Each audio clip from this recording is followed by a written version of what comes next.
Selamat bertemu lagi dengan topik bahasan tentang sejarah Eropa klasik. Saat ini kita melanjutkan penelusuran masa lalu Makedonia yang kita namai sebagai sejarah Makedonia bagian 2. Pada bagian ini, kita akan membahas perkembangan Makedonia dari sebuah polis kecil di Yunani bagian utara menjadi sebuah kekaisaran yang wilayah kekuasaannya sangat luas, mencakup Eropa bagian selatan sampai dengan Asia Barat. Secara politik, masa ini dibagi menjadi dua, yaitu masa pemerintahan Philip II yang berlangsung dari 359 sebelum Masehi sampai dengan 336 sebelum Masehi.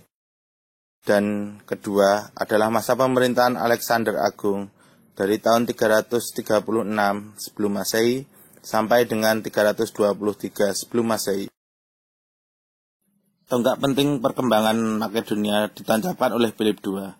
Dalam bidang militer, dia berhasil memodifikasi formasi pasukan palang yang ditemukan oleh bangsa Sparta menjadi kekuatan tempur yang dengan cepat menghancurkan musuh dan memenangkan peperangan.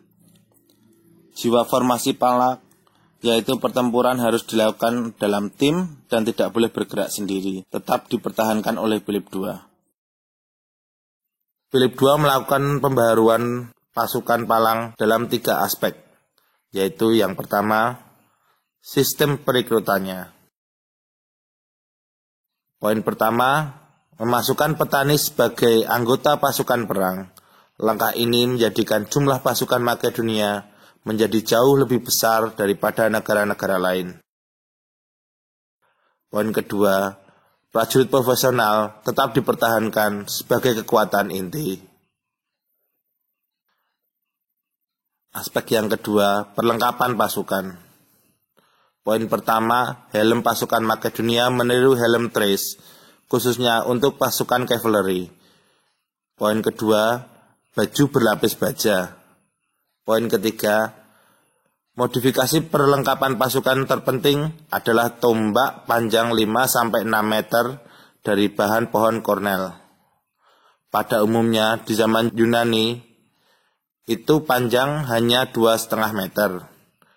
Dengan tombak yang panjang, pasukan Makedonia dapat membunuh musuh sebelum mereka mendekat. Aspek yang ketiga, penyempurnaan formasi. Formasi palang Makedonia terdiri dari 4 kelompok pasukan.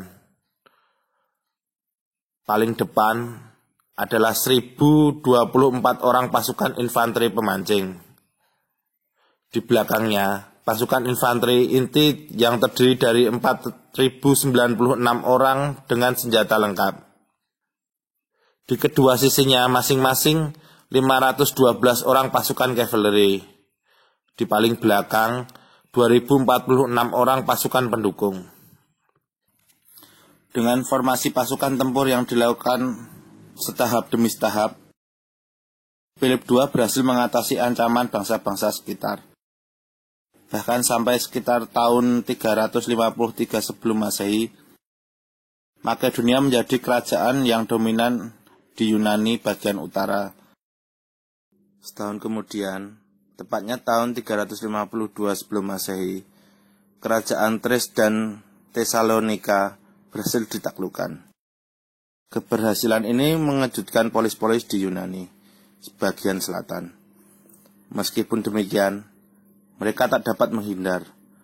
Pada tahun 338 sebelum Masehi, pasukan Makedonia di bawah pimpinan Philip II dan anaknya, yaitu Alexander, berhasil mengalahkan 3 polis elit di bagian selatan, yaitu Thebes, Athena, dan Korinth. Penaklukan Philip II ini mengakhiri zaman yang di dalam sejarah Eropa dikenal sebagai zaman Yunani kuno atau klasik, dan sebagai gantinya mulai sebagai zaman baru yang dinamakan Helenisme. Fenomena historis yang aneh dan sulit dijelaskan adalah Sparta. Sparta adalah satu-satunya kerajaan yang tidak disentuh oleh Makedonia, baik masa Philip II maupun Alexander Agung anaknya. Tidak jelas mengapa hal itu dapat terjadi.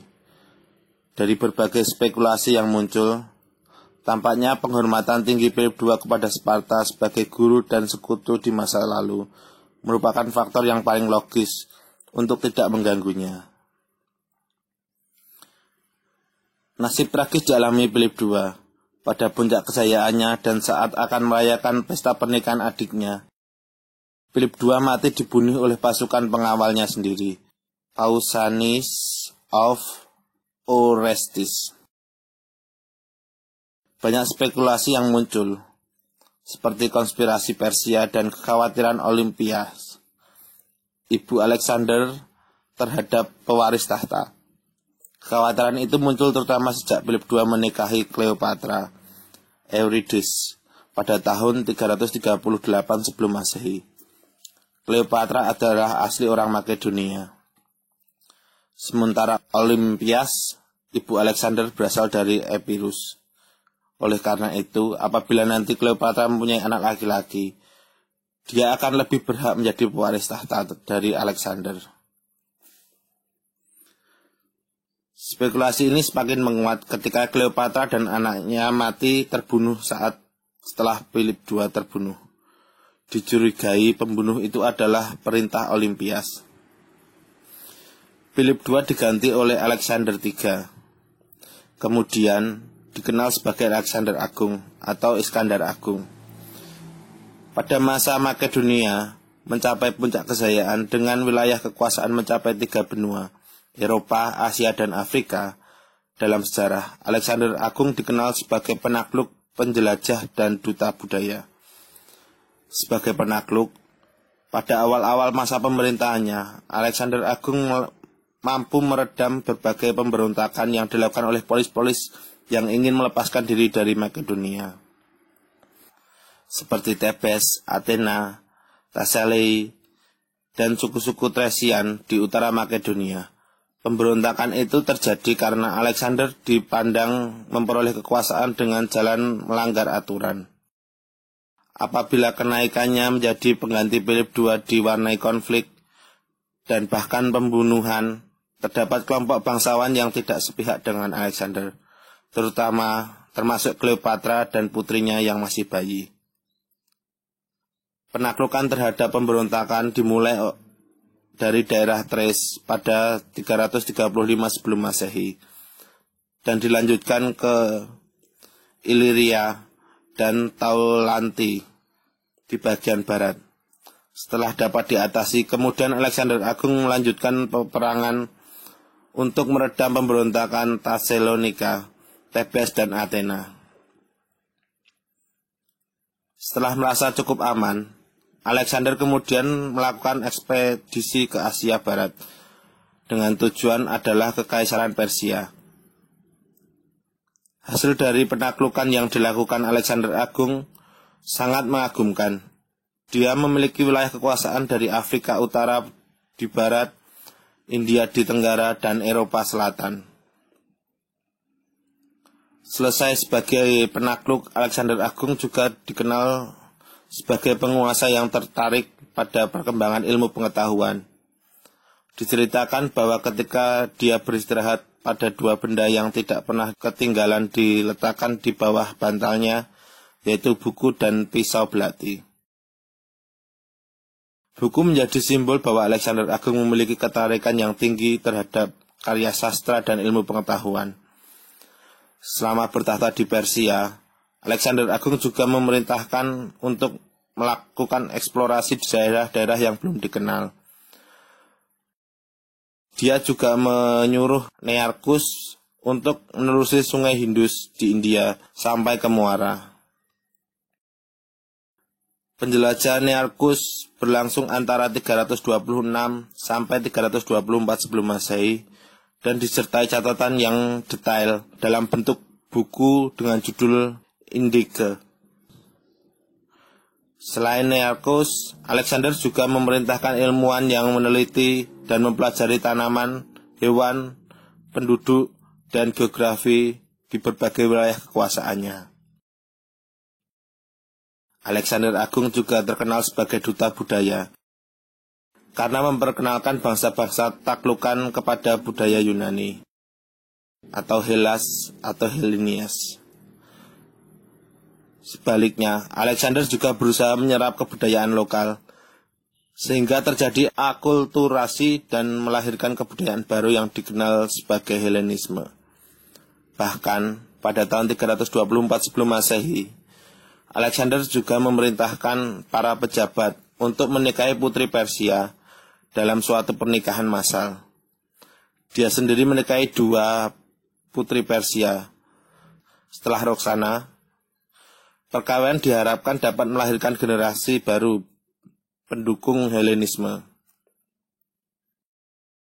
Ambisi besar Alexander tidak dapat diwujudkan karena dia meninggal pada tahun 323 sebelum Masehi dalam usia 33 tahun.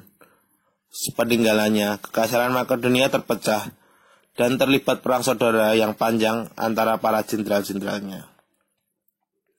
Akhirnya, wilayah bekas Kekaisaran Makedonia terpecah menjadi 3, yaitu Antigonos, yang wilayah yang mencakup Makedonia dan Yunani, Ptolemaion, yang kekuasaannya di Mesir, dan Seleukos, yang berkuasa di Asia. Dengan berdirinya ketiga kerajaan itu, berakhirlah masa dominasi Makedonia. Terima kasih.